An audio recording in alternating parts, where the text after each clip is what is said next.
Well, good morning, Wareham. Another beautiful day in Wareham. It is Monday, August 15th, and we have a great show here for you. The news headlines, the weather report, and today in history. This morning, we're going to catch up with everything that we have missed or we have celebrated over the weekend. Also, learn more about water safety from the Glisten YMCA. But before we get to any of that, I would like to take this moment to thank our sponsors, Not Your Average Antiques, an antique shop down Cranberry Highway in East Wareham, for donating the props that you see in the morning show. So stay tuned because the weather and the news headlines are next.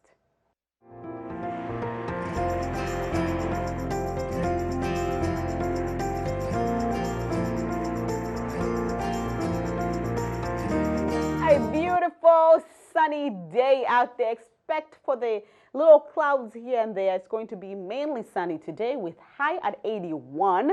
Partly cloudy tonight with low at 65.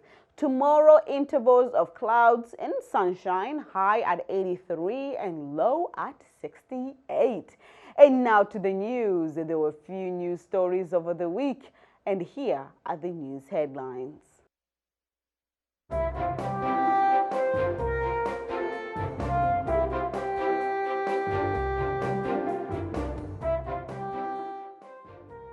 Well, Wareham Week at the following, I believe you saw the riders. There were about 6,700 riders, including 5 of them from Wareham, pedal up to 192 miles in the Pan Mass Challenge with the goal of raising $60 million for the Cancer Research and Patient Care at Dana-Farber Cancer Institute. The routes began from Starbridge on Saturday and ended in Provincetown on Sunday. Each dollar raised was fully donated, is going to be fully donated to Dana-Farber Institute. Last year's event raised about $56 million, bringing the total amount raised throughout the event. This started back in 1980. The total amount is now $654 million. Good, great for everybody who participated yesterday. Either you were involved in a race or you were just cheering in the sidelines. It was worth it. It was a great event. And now, guilty on all accounts. Dominic Albanese was charged guilty. The plea came out guilty on all accounts in a Plymouth Superior Court over the weekend. Albanese has been in custody since October 10th in 2018 and faces 3 charges of forced bomb threats with serious public alarm and one account of witness intimidation following calls that threatened gun violence against 3 fast food restaurants on Cranberry Highway. Albanese will be sentenced in Plymouth Superior Court on September 10th. He will remain in custody until he is sentenced. And kids of all ages shared their pet-inspired art at TD Bank at the finale of the DPA's Unleash the Possibilities Youth Art Contest. The contest was put on by the dog park affiliation of Wareham, better known as DPA. So that's all for this morning's news headlines. We'll be back with more.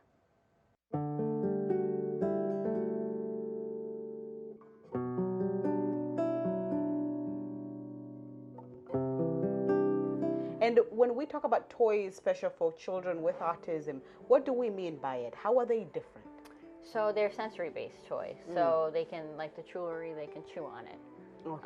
And it's made for that. Or the lap pads, they're weighted, and the animals, they're weighted. And children with sensory, some of them, the weight calms them.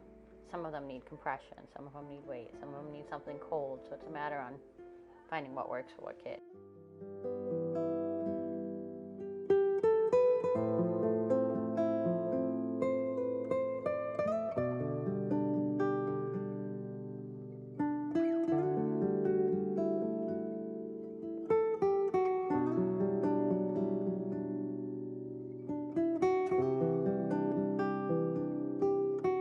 Now, you're not only a businesswoman, but you also, as I said, a mother with 2 children with autism. I mean, tell me how effective these toys are. How diverse are they? They really are great. I don't think getting through meltdowns and things like that would be possible without these toys. It would definitely be more overwhelming for parents without them. Like my son, when he has a meltdown, we have some Muddy Cove healers over there, and I put mine in the freezer. And when you put those on him, he calms down. And if that doesn't work, then he goes in his chair swing in his room, and we swing him. And then he starts laughing, he forgets, he refocuses, and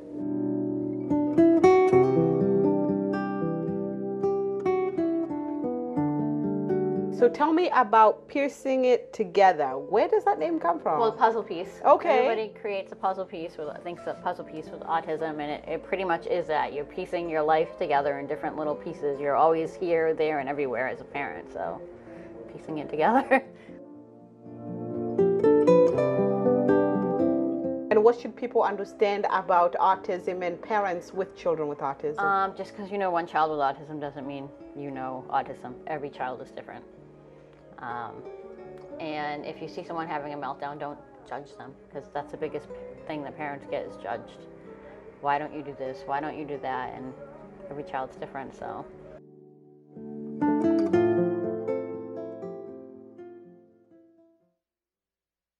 Well, I don't have to tell you how gorgeous it was on Friday. Beautiful day, breezy and sunny day.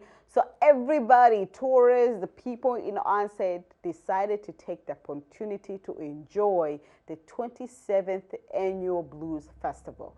This time the festival was different because it was actually a fundraiser for the festival that is endangered due to weather. So because it was a great day, I'm sure it was a successful day for the Onset Bay Association. Here is a little bit of what took place on Saturday. A community's plea to save one of the most anticipated events in Onset. Today, one more concert that may determine the fate of the Blues Festival. Take it away, George Fell.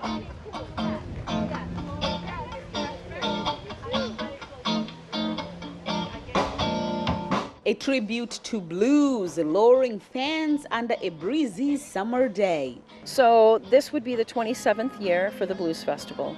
And historically speaking, the Blues Festival has been the biggest fundraiser for the Onset Bay Association. It's always served as a fundraiser that helps the OBA with their operating costs for the year, because as you know, we put on a variety of free, low-cost, family-friendly events, and we have to pay for it somehow. This 27-year-old Onset tradition, hosted by the Onset Bay Association, is under threat due to bad weather.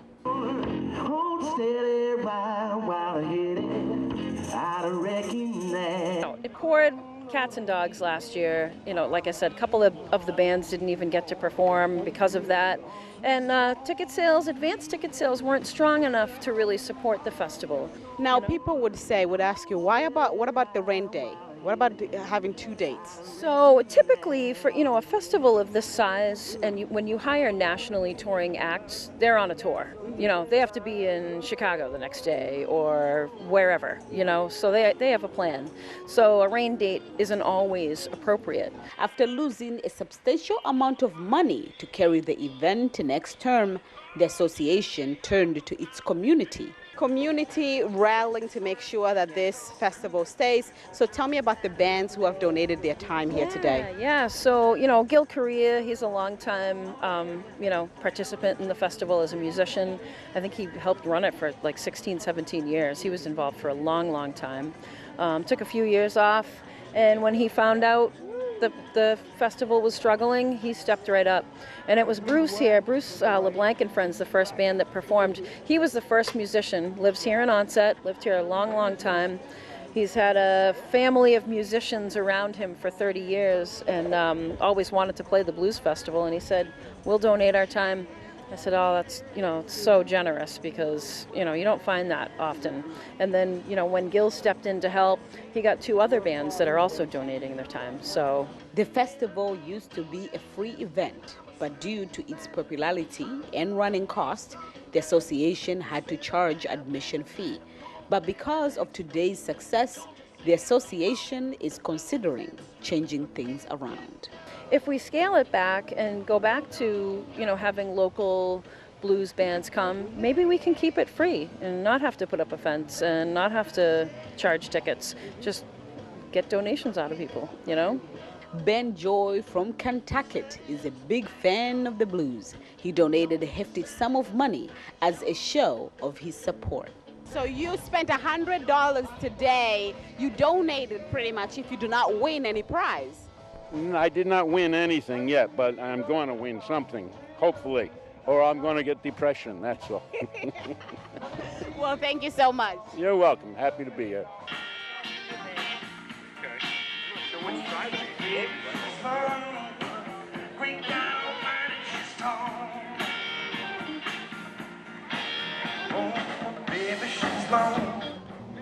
Well, the goal is to raise $20,000 in order to have the Blues Festival next summer. On more ways on how you can help the Onset Bay Association, you can visit their Facebook page online.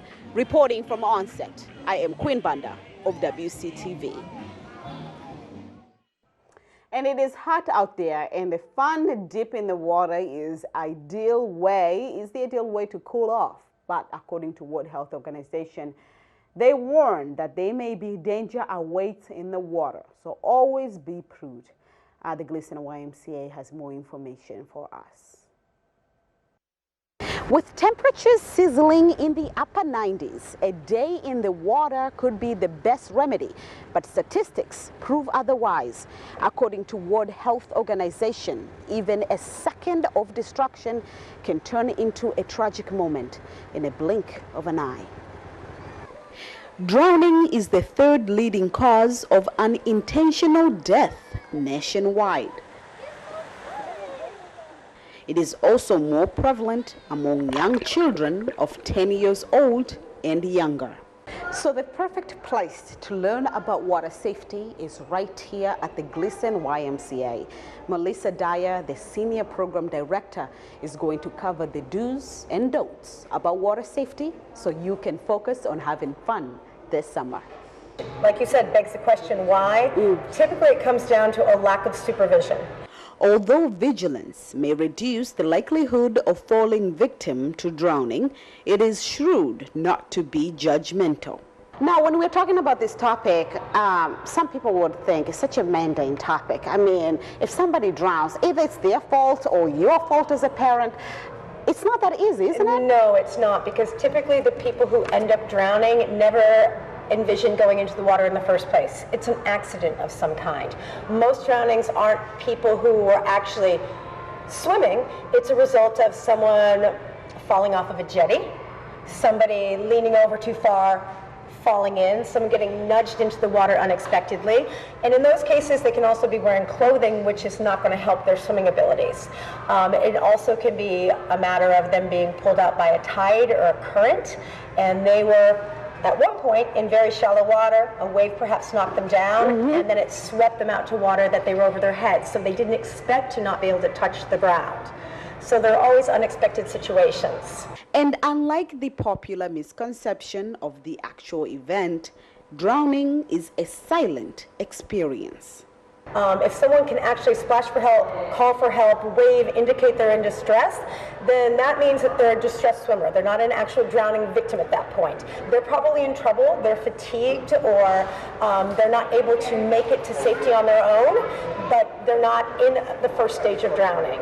A true drowning victim can slip below the surface in as little as 10 to 20 seconds, and they often do it without making any noise because they're saving their breath. Another factor to consider. Contrary to popular belief, most drowning cases occur in shallow water, where younger children and non-swimmers are the common victims. Now, some of these accidents, not only are they taking place in public, also happening in people's homes. Yes, right? private. What is the best way to save a life? What should you do? What should parents do? Okay, so let's imagine that you have a backyard pool, or you're at a friend's house who has a backyard pool. You've been invited to a party. Perhaps the party has alcohol or refreshments involved. At any time that that pool is open and people are swimming in it, someone should always have eyes on the pool. So that might be something that if you're hosting the party, either you hire someone to come and actually supervise your pool, guard your pool, or maybe you have a rotation of adults who become responsible throughout the evening for actually being aware of what's happening in the pool. And in case of an incident, jumping in the water isn't always prudent. Doesn't matter what a great swimmer you are, if you have a panicked victim, and you get into the water with them, if they grab you, they place you at risk, and you've gone from possibly one drowning victim to now 2 drowning victims. So safe ways of rescuing people from the side would be to lay yourself down on the deck, reach out with an arm, reach out with a towel, reach out with a noodle, reach out with something longer, ask that person to grab on, pull them to the side. If they're too far away and you have something that floats, that's near to hand, a beach ball, again, a noodle, a kickboard, a buoy of any kind, throw it to the person who's a victim, ask them to hold on and to stay afloat until you can provide further care to them. But in no instances should you ever get into the water if you can at all avoid it. So what is the best way to assure water safety around you? Supervision is the answer. When you are supervising anybody in any kind of a situation, especially if you're a parent of children, regardless of their age, your attention has to be on that person. And it can't be on them just briefly and then turn away. It can't be something where you're reading a book or looking at your cell phone screen or anything like that. You can't be distracted as the supervisor. Now, alcohol and other intoxicants, I mean, there's so many different ways that we can be impaired these days. All of that leads to slower reflexes, also impairs judgment and logic. And for me, a matter of safety, you should have the best reflexes. You should be able to react to a situation both cognitively and physically as quickly as possible. And alcohol is going to impair that. Whether it's you responding to somebody in trouble and you being the supervisor and trying to help them, or whether it's you trying to save yourself, you're impaired, it's going to slow down everything. In addition to that, there should always be some form of communication near the pool. Not in the house, not many feet away, it should be right there on the pool deck. And with everyone's phones these days, you have an emergency cell phone with you at all times. That allows you to call emergency services at the drop of a hat.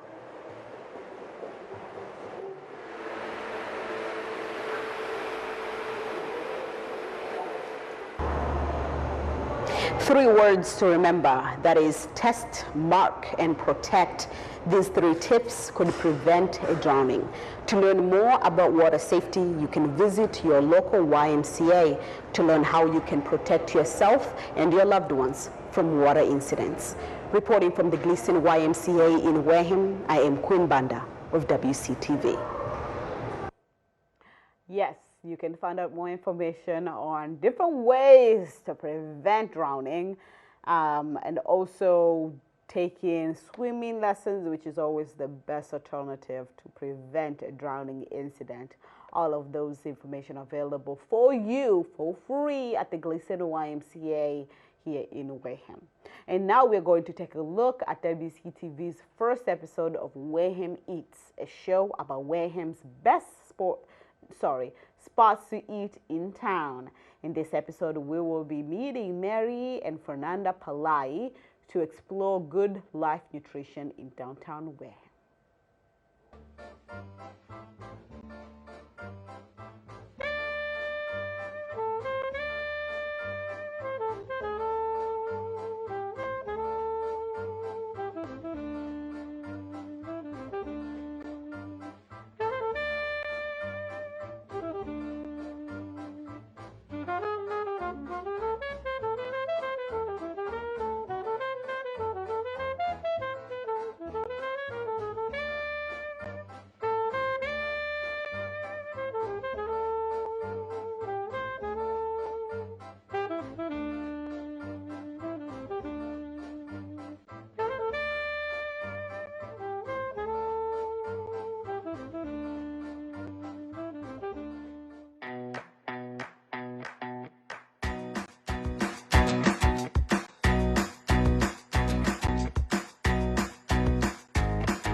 Hello everyone, and welcome to our new show, Wareham Eats, where we review the really awesome and amazing restaurants that we have here in Wareham, Massachusetts. Our first restaurant that we have come to today is Good Life Nutrition, which is a nutrition club that sells shakes that are nutritional for people to consume, but there's also a really strong community here as well.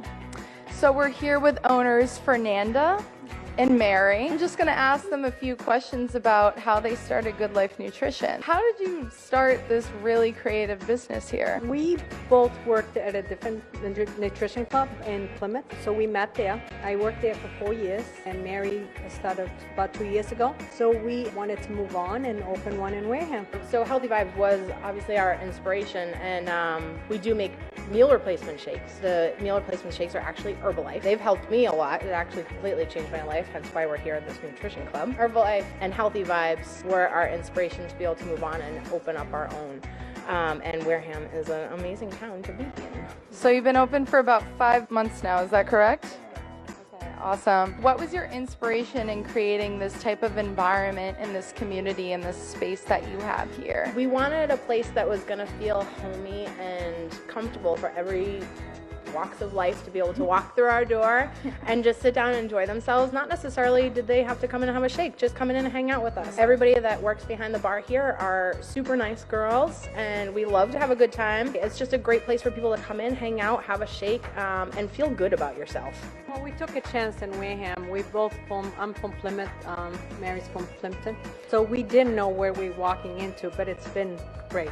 It's been a really good experience. The Good Life Nutrition is focused on nutrition in your shakes, but these are meal replacement shakes. Can you talk a little bit about your products that you have and just how you created them and what's inspired you? How I got into the shakes was 2 years ago. I found Healthy Vibes. I was actually looking to make new friends, and I went on Meetup. When I went on Meetup, the first thing I saw was a weight loss challenge that they were having there. I joined the weight loss challenge. In the 12 weeks, I lost 45 pounds. Came in first place, fell in love with the products. Nice.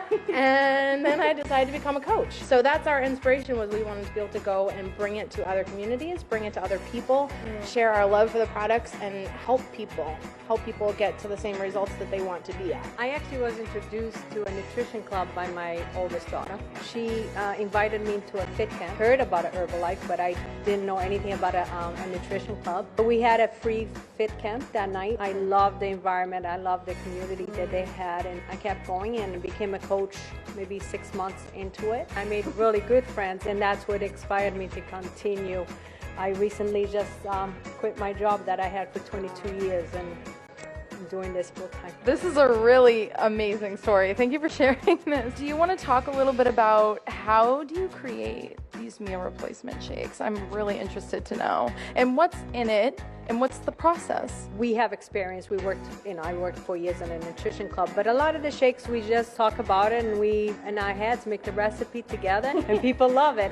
Sometimes they go on a board, but a lot of the times we just have special. We have Wednesday, we have a special. Sundays we'll have a special. So we'll keep changing around between all of us, the coaches. Some of the coaches will come up with an idea, and we'll just try it out. We'll make them. If we go out into town or whatnot, and we see something out on a menu, and we're like, oh my God, that looks good. Why don't we try and make that into a shake? Obviously not like lobster or scallops or anything, but sweet things. What you get every time you come in, a shot of aloe. And what the aloe does, it helps with your hydration, helps with your digestion, helps absorb all the nutrients and everything into your body. But aloe is also a natural sweetener. So another thing you get is our energizing tea. That actually revs up your metabolism, burns 80 to 100 calories, and it gets your body ready to take in all the nutrients. So every customer, when they come in, they get that shot, that aloe shot, and they get the tea as well. Yes, they do. So is there anything else that you want to mention about your community that you've built? I know that's important to you as community. We welcome everybody in here, and we want to build a bigger community. We like to have arts and crafts night. We have a medium coming in. We do our weight loss challenges. We're going to be doing fit camps out in the community. So basically we just invite everybody to come in and just enjoy, and we want to build more relationships in town, which we've already somewhat built that community in here. So it's been pretty awesome. It's been awesome. Very surprising that we didn't think we were going to get that big that quick. We're very grateful. I want to learn how you make these shakes. watch Fernanda and Mary go right into it. I'm really excited for this segment. Awesome. So, all right. So basically, every time you come in, we're going to start you off with an aloe. Again, what the aloe does is it helps with your hydration, helps with your digestion, helps absorb all the water and all the nutrients into your body. We just do a little bit into a shot glass. That is our aloe. They also start you off with our energizing tea, which our energizing tea has 85 milligrams of caffeine, but it revs up your metabolism and it burns between 80 to 100 calories. You can also get our tea iced or hot.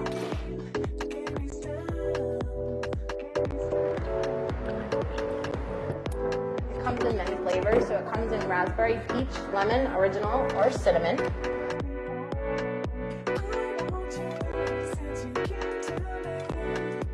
So next we're gonna be doing the shake. So we start off with 8 ounces of water. And then we use our Herbalife product. It's a soy plant-based protein. In our shakes, there is 17 grams of protein. There's 21 vitamins and minerals. Basically all the vitamins and minerals that you need for an entire day is in one shake. I'm not saying you don't eat for the rest of the day, but it does help you. So it's the soy protein. We have multiple flavors. With everything that's up on the board, we can make vanilla-based shake, we can make a chocolate-based shake, and we add different things to it. We actually flavor our shakes with Jell-O pudding mix, and we play with those different kinds of flavors to make all the different shakes that we have on the board. Today we're making the blueberry lemon cheesecake. So it is a vanilla-based shake, and we use lemon pudding, cheesecake pudding, and then we use actually frozen blueberries, so you get your extra antioxidants. Here we just use water as a convenience for us.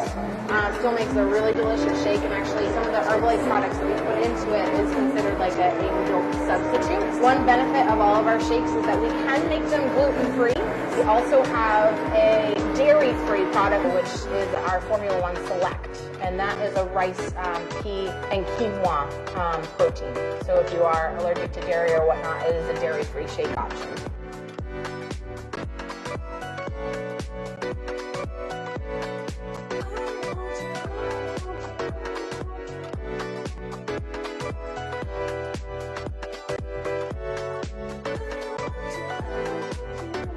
This is your share, and this is a meal replacement.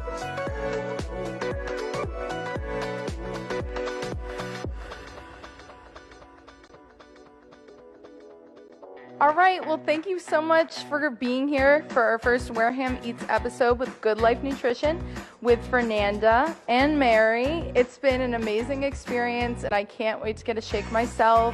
Just come in, sit down, and join this community. We're on Facebook, we're on Instagram, Good Life Nutrition. Come check us out, like us on Facebook. Hope to see you soon. We'll be getting a website soon. Be on the lookout for their website as well. Thank you so much, and tune in for next time in Wareham Eats. Thank you.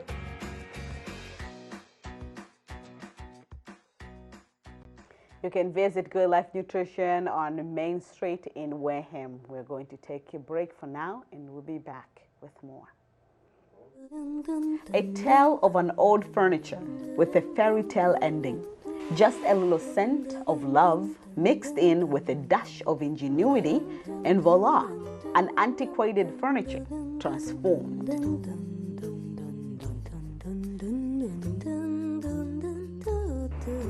Seek the enchantment at 111 Main Street in Buzzards Bay. At the entrance to Cape Cod lies Seekers, a resale store featuring upcycled, contemporary, antique, and unique home offerings. From painted leather to the newest furniture trends, the showroom will take your breath away. Well, I take pride in getting pieces that no one else has. When you look around here, you'll be able to see there's a few unique pieces. There's a lot of people's pieces that we haven't even touched yet because we want someone to come in, fall in love with it like we did. Diane Anand Benson had a successful career in Switzerland, playing professional basketball. 22 years in Switzerland. It's a perfect country. I had a perfect husband. It was all wonderful and great. I had some great... And after 22 years of acclaimed life, she returned home to Massachusetts. While working in the house rehabilitating business, she saw an opportunity. Years later, she opened Seekers in 2014 in Wareham before relocating the store to Buzzards Bay. the reason we started this whole business Yeah. was because we were running into furniture that people were leaving behind, and it was so beautiful, too beautiful to leave it behind. So we came up with this concept to refinish, refurbish, repaint. Now reaping the fruits of her hard work, she confesses it wasn't easy starting up, but her faith kept her going. They told me that no one would come over the bridge. No one from Cape would come over the bridge to come to Seekers, and they are. Alongside her sister, Donna Grant, and a close friend, Tamara Crosby, the store embraces handcrafted work featuring local artists around the region. Every moment I see you.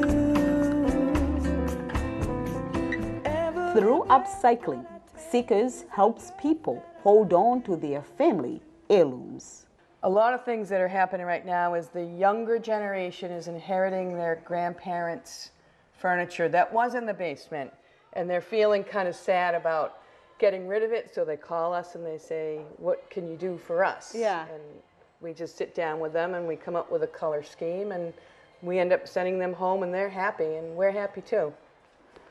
This is the newest piece we've just finished. I wish it was in better light, but this is a piece that we had in the store forever, and it was not painted, and someone came in and said, I've looked at your piece, I want to have it painted a special green. This is almost called emerald green, but we actually made this color. My sister, she's a color artist, so she made the color for us, and then we painted it and added the knobs, and we have one beautiful piece that you can't buy anywhere else.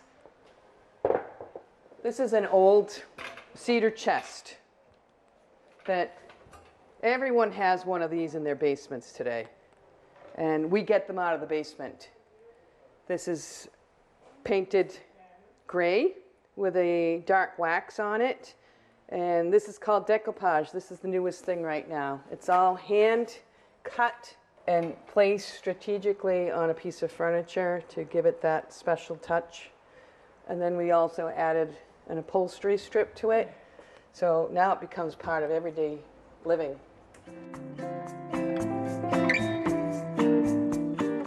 What's your vision? Are you looking to expand, to grow? Are we going to see another shop in another town called Seekers? Yeah, good question. I've been thinking about opening something else, but I've always been told that I should run a good shop. That was one of the things that people keep telling me.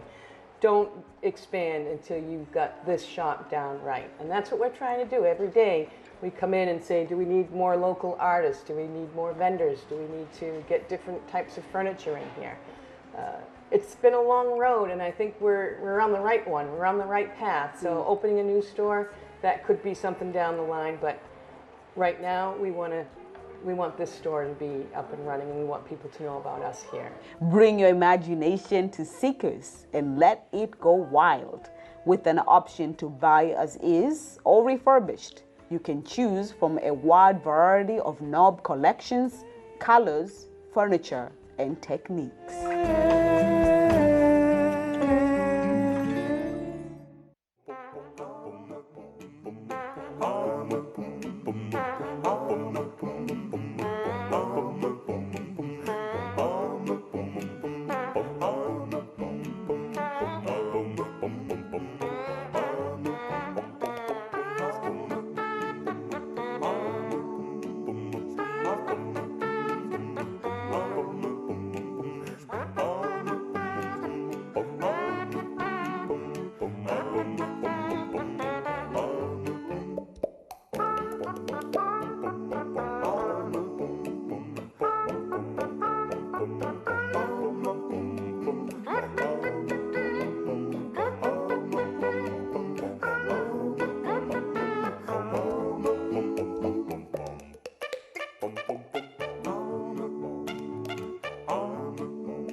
Hello, and thank you for being here with us. We are broadcasting live from our WCTV studio. in Wareham. This is Good Morning Wareham, your source for local news, weather, traffic report, and more information. And now for a moment in history, let's take a look at where we were today in history.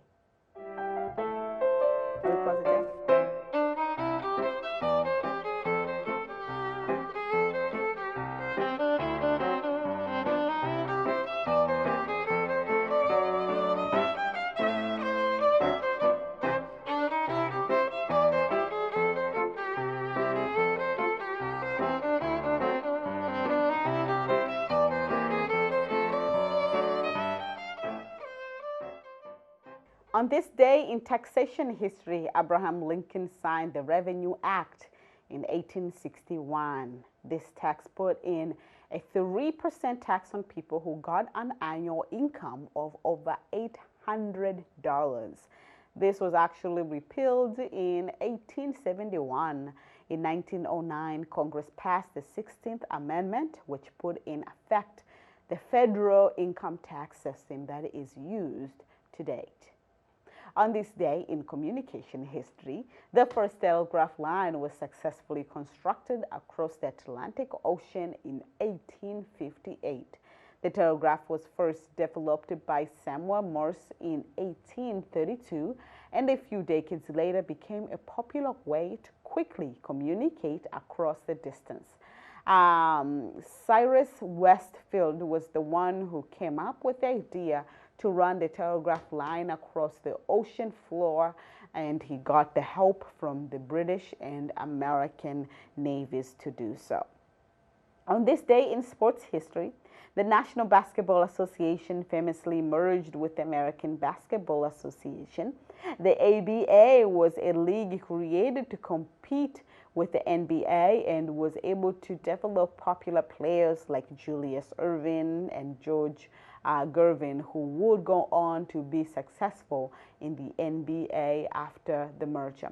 The ABA was able to attract fans by changing some of the rules of basketball, most famously by adding the three-point line that is still used to date. 4 current NBA teams had roots in the ABA: the Denver Nuggets, Indiana Pacers, Brooklyn Nets, and the San Antonio Spurs. And for today's birthday, we are making a shout out to Neil Armstrong, who was born in 1930. This famous astronaut and American hero famously was the first person to set foot on the moon. His famous words are, "One small step for man, one giant leap for mankind."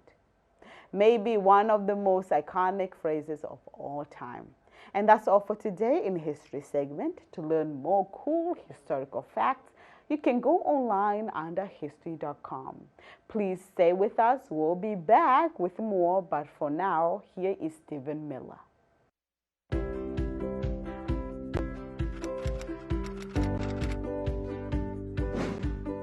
Welcome to our 4th installment of Checkout of the Week from the Wareham Free Library. This week, we're going to highlight 3 nonfiction books that are currently on the shelf right now. The first book I want to highlight is the New York Times bestseller, Accidental Presidents by Jared Cohen.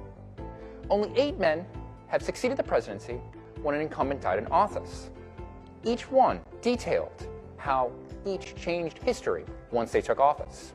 They include John Tyler, Millard Fillmore, Andrew Johnson, Chester Alan Arthur, Teddy Roosevelt, Calvin Coolidge, Harry S. Truman, and Lyndon Johnson. If you ever wanted to know more about the office of the president, check out this very interesting book. Dropping in just in time for the 50th anniversary of the moon landing is the book American Moonshot by Douglas Brinkley. The book details the men and women who will fuel the birth of NASA and guided America through the Mercury, Gemini, and Apollo space programs. If you're into reliving this amazing moment in history, or you want to know more about the space program, check out this book today. Lastly, I found another interesting and timely book on the shelf called The Fate of Food by Amanda Little. With threats of climate change and the explosion of the world's population by mid-century, how are we going to feed 9 billion people over the coming decades? Little, a professor at Vanderbilt University, sets out to answer this question by visiting apple orchards in Wisconsin, remote-controlled organic farms in Shanghai, and fish farms in Norway. Read about how the lessons of the past are helping shape of human ingenuity in the future. I wanted to close out this week's episode by announcing the dates for our upcoming book sale, which is put on by the Friends of the Wareham Free Library to help benefit the library. Those dates are Monday, July 22nd, in a Friends-only sale from 5 to 7:30 p.m. Tuesday and Wednesday of the same week will go from 9 a.m. to 5:30 p.m. Thursday will run from 1 to 7:30 p.m. And on Saturday, July 27th, the times will be 9 a.m. to 12 p.m. Thank you for joining us on this week's edition of Checkout of the Week from the Wareham Free Library.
Well, welcome back. We are broadcasting live from our WCUTV studio in Wareham. This is Good Morning Wareham.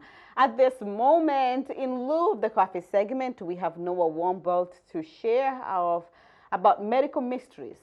Not quite the mysteries, but, you know, maybe the mysteries to you and I. Anyhow, welcome. Good morning, Wareham. Good morning. So what do you have for us? So today we're going to be looking at the caverns inside of our head called the ear. Okay. And we're going to learn a bit about just how it works, and then we'll talk about a bit of one disorder that's pretty interesting. Okay. So take it home with us. All right. So we got right here this diagram of the ear. If you want to get close up on that, Jason. We'll be looking at this a lot to help explain just how the ear works. So of course you got the, oh, thank you, Queen. You got the outer ear, which is what everybody knows. It's the most obvious part, the external part of the ear, called the pinna, and that's where sound waves kind of get collected and funneled into the ear canal. So if we can look at Queen's ear, your hair's in the way. Let's zoom in on that. All right, so you see the patterns of the ear are actually unique to everybody. It's about as unique as a fingerprint. Oh, So, interesting. Yeah, so if you look at any two people, I think even your own ears are different.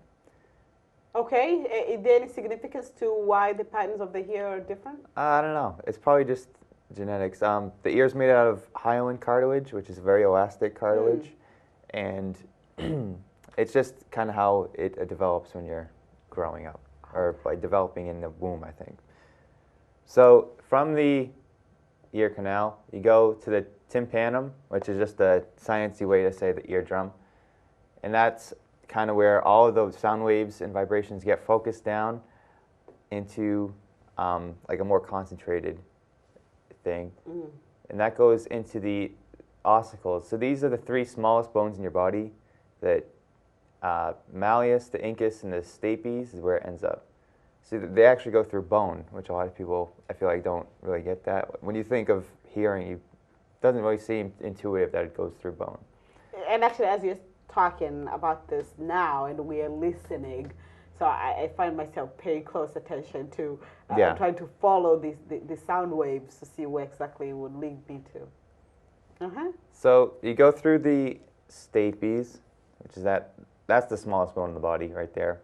It goes through the, I think it's the oval window, which is an entrance to the cochlea. And the cochlea is this snail-looking thing, and that's where all of the mechanical and the sensory parts of sounds take place. So if we flip this open, I'll show you a bit more of how the cochlea works. So the cochlea is like wound up like a snail, like how a snail shell, like how you saw it. This is kind of drawn out like you unrolled it. So it's divided into 3 different chambers. It's not like super divided, but these 2 chambers are kind of the outside, and they're filled with this fluid called perilymph. And this inner one is called, oh, I forget what it's called, but it's filled with endolymph. And these fluids are made from like cerebrospinal fluid. They're kind of derivatives of that. And their concentrations, or they're made to have concentrations of different ions to help the sound waves trigger neurological like responses. So inside of, let me get the expo marker out. Inside of this part where the endolymph resides, there's hair cells, and the hair cells are what, if you could hold that, are what detect sound. Now it's important to note these aren't actually hairs; they're just called hair cells. It's not like hair in the head. So if you're thinking of ear hair, that's just normal hair. If you're thinking of hair cells in the ear, that's what's picking up sound. And they're called hair cells because, if we can look at right here, they're set up like a little rectangle, and they've got these small hair-like projections called stereocilia, and that's just how they look. So that's why they're called hair cells. So throughout the cochlea, we get different hair cells of different lengths. The nearest the round window where the vibrations enter the cochlea, you have the smallest hair cells. And as you keep going farther back, you get bigger and bigger hair cells. And this is important because the size of the hair cell determines what frequency they correspond to. So the smaller hair cells will respond to high frequencies or higher pitch sounds. So the waves will enter the ear, like high pitched sounds will enter right here and make these hair cells vibrate. And when these hair cells vibrate, they trigger a nerve response, which ends up going to the auditory nerve and then up to the temporal lobe of the brain. If you get lower pitch sounds, you get the ones back here. These ones are the ones that trigger. And that makes it so you can hear the lower pitch sounds. So it is actually possible to lose hearing of certain frequencies. Would you lose them, or are you not born with the longer ear cells? I suppose you could just be born with without like a certain range, I guess. But you could get damage to certain areas. Let's say if you went to, let's say you went to a concert, and you know how you go to a concert and it's very loud for a long time. When you leave the concert, it's kind of like you got cotton in your ears, Yes. even for like a day or two after. That's the hair cells getting damaged, and they're getting, when the vibrations hit them, they move a lot, and when there's a loud enough sound for a long enough time, they can kind of get like compressed. The same argument they would make when you're using headphones, and now our generation is very prone to using headphones. Everybody has them. Oh yeah. And is it the same case when you first use headphones and you crank it up, you're like, oh, this is loud. But then after a while, you no longer feel that capacity, and you require headphones that can provide you a much bass, even louder sound. Yes. Yeah. So staying with a frequency, like, or just enough sound for long enough, yeah, you'll lose your hearing. And like, let's say deafness in general. There's a lot of causes for deafness, which can include just overexposure to loud sounds or just aging. Like my father, he every time I'm gonna have bad hearing in my older age, because my dad always listened to like loud music in the car, because he always went to concerts and stuff when he was a kid. So like there's damage in like the hair cells and stuff, so he's having a harder time picking up on those sounds. And if you go to, like, say, EDM concerts a lot, and there's a ton of bass, you can lose the longer hair cells and have a harder time hearing bass while still being able to hear higher pitch frequencies. How can you repair these cells? Well, it's kind of hard to repair the cells right now. There's things like cochlear implants, but that's like drastic. And you, of course, have like hearing aids and stuff in your ear. So it's kind of hard to, at least at this point, repair the cells that you have. But there is stuff that can fix the problem. Of course, best case scenario is to keep the natural cochlea you have and like keep your body working naturally. You know, you don't want prosthetics if you can avoid it. Okay. So, our other little topic is called microtia, or anotia is the like advanced stage of microtia. So, you'll see in a video we have in a few minutes what it looks like, I think. So microtia is a lack of development of the outer ear, and it's like a birth defect that typically affects just one ear. And according to the CDC, it ranges from type 1, which is just a smaller than normal ear, and it can go all the way to type 4, which is pretty much complete absence of the outer ear. So that means you don't have any ear developed here. It's just flat. But you can still hear.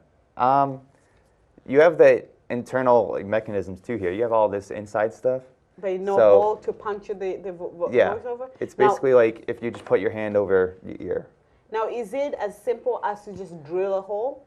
I mean, maybe in like ancient times, but you don't want to just drill a hole in somebody's ear. And like I said before, the pinna on the outside of the ear does have purpose to gather all of the sounds. So even if you just drill the hole into the ear, it wouldn't be as effective as it could be. So we'll see in the video in a minute. Would you like? Yeah, we can play it now. We'll see how it can be treated and reconstructed.